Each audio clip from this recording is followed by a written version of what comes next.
സുഹൃത്തുക്കളെ, ഇന്ന് പറയാൻ പോകുന്നത് നീലിയുടെ ദുരന്ത കഥ. എല്ലാവരും നീലിയെക്കുറിച്ച് കേട്ടിട്ടുണ്ടാകും. ഇന്ന് പറയാൻ പോകുന്നത് നീലിയാർ കോട്ടം. കണ്ണൂർ ജില്ലയിൽ കൊട്ടിയൂർ ദേശത്ത് കാവുകളും കാട്ടരുവികളും ഔഷധ സസ്യങ്ങളാലും നിബിഡമായ പ്രകൃതിരമണീയമായ മണത്തണ എന്ന സ്ഥലമുണ്ട്.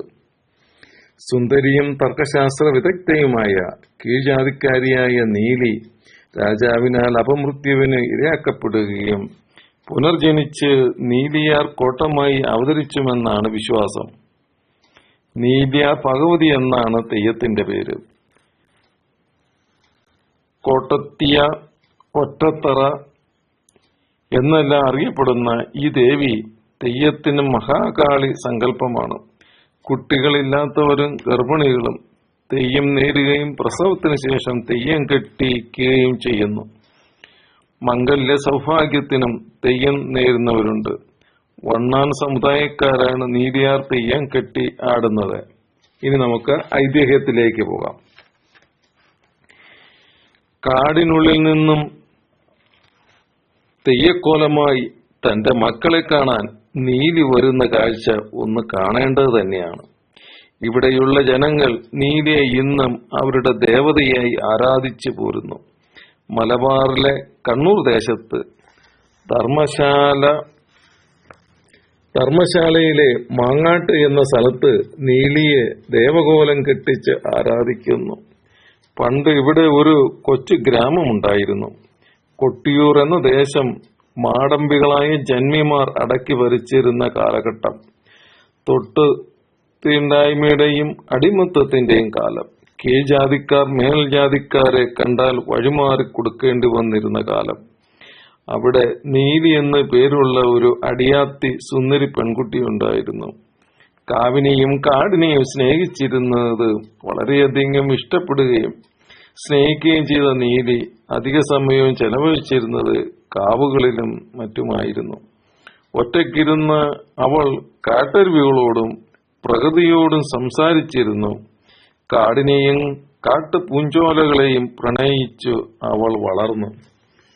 അന്നത്തെ കാലഘട്ടത്തിൽ വിദ്യാഭ്യാസം എന്നത് കീഴ്ജാതിക്കാർക്ക് കിട്ടാത്ത കനിയായിരുന്നു. വിദ്യാഭ്യാസം എന്നത് ഉയർന്ന ജാതിക്കാർക്ക് മാത്രം അവകാശപ്പെട്ടതായിരുന്നു. അറിവ് നേടണമെന്ന ആഗ്രഹം എങ്ങനെയോ നീലിയുടെ മനസ്സിൽ ഉദിച്ചു. ഇതറിഞ്ഞ മാതാപിതാക്കൾ ഞെട്ടിത്തരിച്ചുപോയി.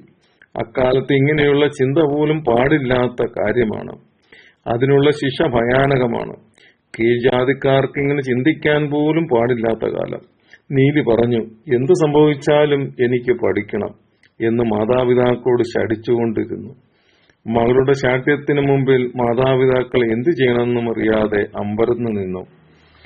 അങ്ങനെ ഇരിക്കെ ഒരു ദിവസം അന്നാട്ടിലെ എഴുത്തച്ഛൻ അതുവഴി പോകുമ്പോൾ അദ്ദേഹത്തോട് പേടിച്ചുകൊണ്ട് മകളുടെ ആഗ്രഹം ആ പിതാവ് പറഞ്ഞു. നീലിയുടെ പിതാവിനെ ഞെട്ടിച്ചുകൊണ്ട് എഴുത്തച്ഛൻ അതിന് പൂർണ്ണ സമ്മതം നൽകി.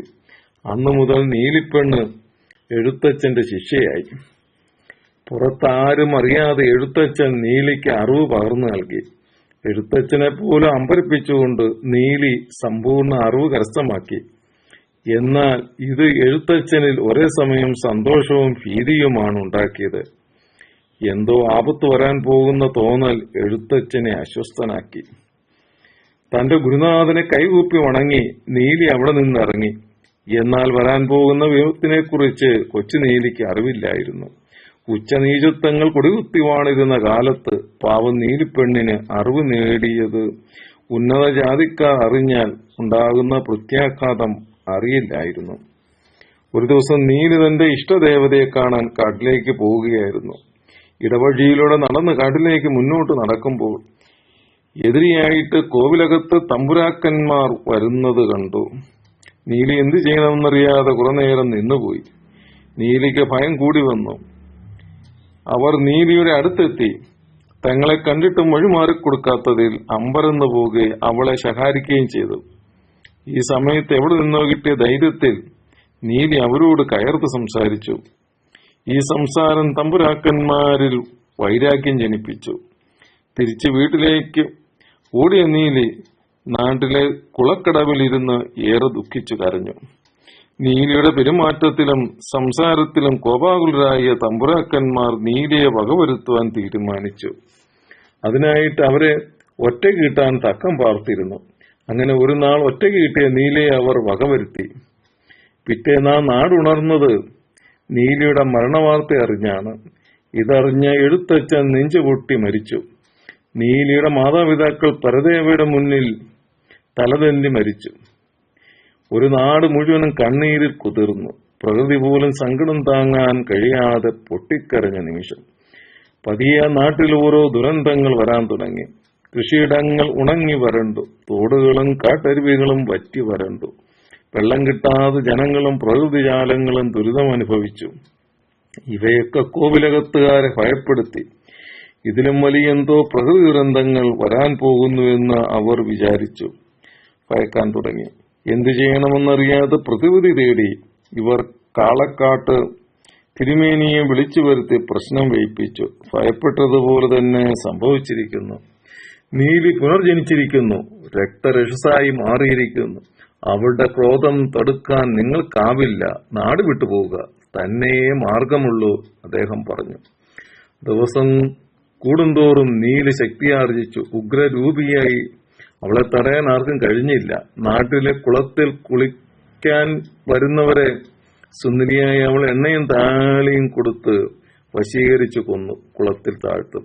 ഭയന്ന് വരച്ച നാട്ടുകാരിൽ പലരും നാട് വിട്ടോടി. തുടർന്ന് നീലിയുടെ പ്രതികാരം നിറഞ്ഞ കണ്ണുകൾ കോവിലകത്തെ തേടിയെത്തി. അവിടെയുള്ളവരെ ഓരോന്നോരോന്നായി കൊന്നു തള്ളാൻ തുടങ്ങി. പേടിച്ച് വിറച്ച് അവിടെയുള്ള നമ്പൂതിരിമാർ കാളകാട്ട് ഇല്ലത്ത് അഭയം തേടി.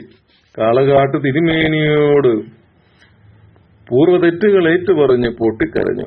അങ്ങനെ കാളകാട്ട് നാട്ടിലേക്ക് വരുന്ന വഴിക്ക് ക്ഷീണം കൊണ്ട് വിശ്രമിക്കാൻ നാട്ടിലെ കുളക്കടവിലിരുന്നു. ഈ സമയം നീലി എതിർകരയിൽ നിന്ന് അട്ടഹസിച്ചുകൊണ്ട് കാളകാട്ടിന്റെ അടുത്തേക്ക് വന്നു. നീലി കാളകാട്ടിന് കുളിക്കാൻ എണ്ണയും താളിയും നൽകി. അമ്മ നൽകിയ അമൃതാണ് ഇതെന്ന് പറഞ്ഞ അദ്ദേഹം കുടിച്ചു. നീലിയുടെ സർവ്വ മുൻവിധികളെയും തെറ്റിച്ചുകൊണ്ട് നമ്പൂതിരി അത് കുടിച്ചപ്പോൾ നീലിയുടെ മനസ്സെളിഞ്ഞു. അവള് നമ്പൂതിരിയിൽ തന്റെ അച്ഛനെ കാണുകയുണ്ടായി. അവൾ പൊട്ടിക്കരഞ്ഞുകൊണ്ട് തെറ്റുകൾ തിരിച്ചറിഞ്ഞ് പശ്ചാത്തപിച്ചു. നീലിയുടെ തന്റെ ധാരണകത കാളകാട്ടിനെ ധരിപ്പിച്ചു. അലിവ് തോന്നിയ കാളകാട്ട് നീലിയെ ആശ്വസിപ്പിച്ചു. കാളകാട്ട് നീലിയോട് തന്റെ കൂടെ വരണമെന്ന് പറഞ്ഞു. എന്നാൽ അതിന് അവൾ ഒരു വ്യവസ്ഥ വെച്ചു. അസുരഗണത്തിൽപ്പെട്ട പുലിയും ദേവഗണത്തിൽപ്പെട്ട പശുവും ഒരുമയോടെ മേയുന്ന സ്ഥലത്ത് തന്നെ കുടിയിരുത്തണമെന്ന് പറഞ്ഞു. അങ്ങനെ നമ്പൂതിരിയുടെ കുടയിൽ കൂടിയ നീലിയെ പോകുന്ന വഴിക്ക് മണത്തണ എന്ന ഘോര വനപ്രദേശത്ത് പശുവും പുലിയും ഒന്നിച്ച് സ്നേഹത്തോടെ കഴിയുന്ന സ്ഥലം കാണുകയും കാളകാട്ട് നീലിയെ അവിടെ തളച്ചുവെന്നുമാണ് കഥ. മങ്ങാട്ടുപറമ്പിലേക്ക് ദേശീയപാതയിൽ നിന്ന് അധികം ദൂരമില്ല. തെയ്യം കെട്ടിയാടുന്ന 19 ഏക്കറോളം വിസ്തൃതിയുള്ള കാവിലേക്ക് എത്തിച്ചേരാൻ കാവിലുള്ള വള്ളികൾ നിലത്തുകൂടിയാണ് പരന്നു കിടന്ന് ഇഴയുന്നത്. നട്ടുച്ചയ്ക്ക് പോലും ഇവിടെ സൂര്യപ്രകാശം ഭൂമിയിൽ പതിക്കില്ല. തല കുനിക്കാതെ ആർക്കും കാവിലേക്ക് കടക്കാനാവില്ല.